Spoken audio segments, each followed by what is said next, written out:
Now, here's why I don't think it's true. I mean, there are lots of reasons why I don't think it's true. This lady, I'm not going to attack her. Maybe she remembers this. Maybe she doesn't. She told it to a therapist in 2012. This is the first thing.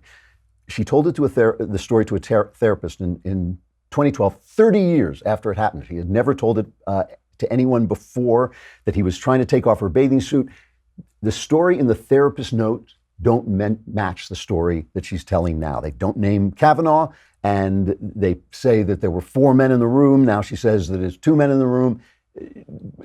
But she says that's the therapist's fault. She took the notes wrong. How on earth do you defend yourself against the charge like that? How on earth do you defend yourself? So I dismiss it on that. The woman, Christine Blasey Ford, has a hazy recollection of the incident. She was drunk. She doesn't remember what happened. The idea, I mentioned this before, but the idea that they released this charge after the hearing was over, they did the same thing. This is the Anita Hill playbook. Anita Hill came forward, and I didn't care about that either. With Clinton, I didn't want Clinton to be impeached for what he did.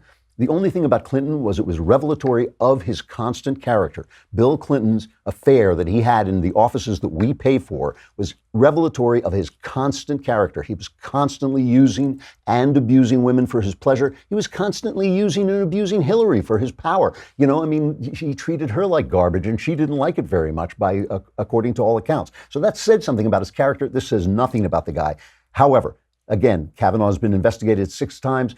There are all these women who have come forward and said that he was a wonderful guy. I think it's 65 women signed an affidavit, and the left's response to that was, that proves he's a bad guy. Why would he have to have so many people come forward if he wasn't defending himself against something? So the more people who come forward to defend you, if you happen to be a conservative, that condemns you. That's what condemns you. The other thing about this woman, and this is important,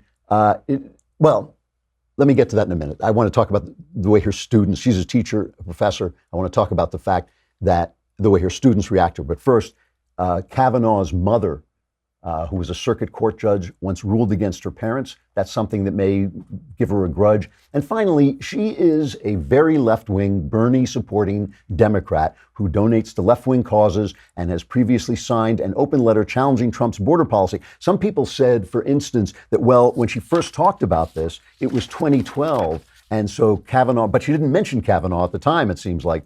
So why would she say it if then Kavanaugh wasn't going to be in the Supreme Court in 2012? But Mitt Romney said he would pick Kavanaugh too. He put Kavanaugh very high on his list, so that she may have had a grudge against him, a political grudge against him too.